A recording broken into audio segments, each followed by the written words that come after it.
दोष दर्शन नहीं करना चाहिए। क्या करना चाहिए? दोष दर्शन नहीं करना चाहिए, गुण दर्शन ही करना चाहिए, दोष दर्शन नहीं करना चाहिए। दोष दर्शन निषिद्ध है।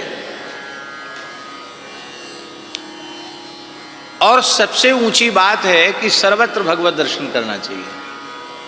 जैसे पूज्य पटिया बारे बाबा सरकार, वो सब में भगवान का दर्शन करते थे।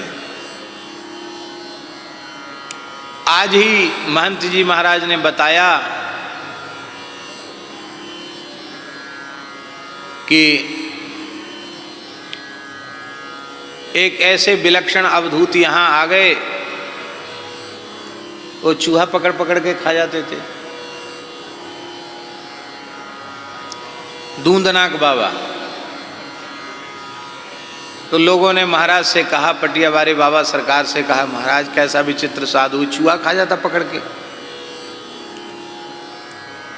भगाओ इसको यहाँ से, बड़ा खराब, बहुत खराब लगता है, बड़ा खराब संदेश जा रहा है।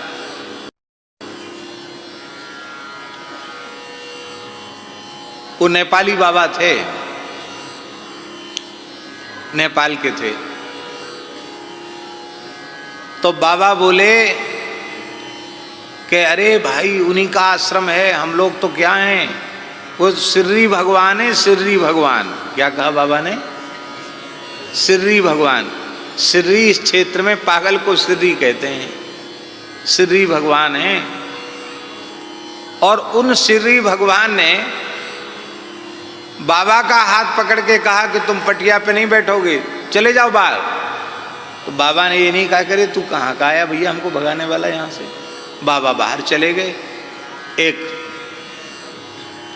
धौ के पेड़ के नीचे जाकर बैठ गए और 6 महीने ठंडी गर्मी बरसात सब सहन करके वहीं बैठे रह गए। लोगों ने बहुत प्रार्थना की पटिया के नीचे, आज बाबा नहीं आए। तो सिर्री भगवान ने मने कर दी।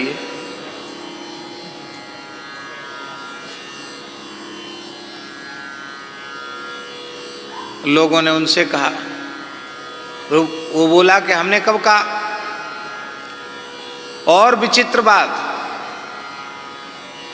बाजरे की रोटी और दूध आता तो महाराज जी से लेके वो खा लेते थे, महाराज जी ऐसे ही रह जाते। तब और ज़्यादा आने लग गया तो रास्ते में ही ले लेते और महाराज जी को हाथ पकड़ के अलग कर दिया। और फिर लोगों ने कहा 6 महीना हुआ है कि देखो इतनी पानी बरस रहा है, भीज रहे हैं और आप कैसे महात्मा हो, आपको बोले हमने तो कहा ही नहीं। तो ले आओ उनको, बोले वो तो कह रहे हैं, वो कहेंगे तब आवेंगे। तब बाबा गए, श्री भगवान गए, हाथ पकड़ के ले आए, बोले बैठो पटिया पे, तो फिर बैठ गए। और उन्होंने ही कहा, और श्री भगवान फिर चूहा खाना उनका बंद हो गया, दूध रोटी खाने लगे और मस्त हो गए। फिर तो क्या कहना, सिद्ध ही हो गए। और उन्होंने कहा तो यहाँ कैला देवी जहाँ बैठी हैं, बोले यहाँ देवी जी का मंदिर बनेगा, तो वहाँ कैला देवी विराजमान होगी। कहते जहाँ अग्नि का कुंड था वहीं कैला देवी विराजमान है। तो ऐसी सर्वत्र भगवत दृष्टि हो जाए। सर्वोत्तम पक्ष तो यही है कि सर्वत्र भगवत दृष्टि हो जाए। उससे नीचे का एक पक्ष है कि दोष दृष्टि न रहे, गुण दृष्टि रहे।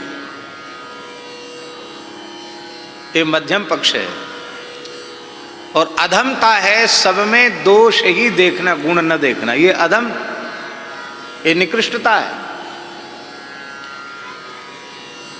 पर एक विशेष बात है, वो विशेष बात ये है कि सब में गुण दर्शन करना चाहिए, पर गुरुजनों की दृष्टि होती है वो सब में तो गुण दर्शन करते हैं पर शिष्य के गुण नहीं देखते हैं, शिष्य के तो दोष ही देखते हैं।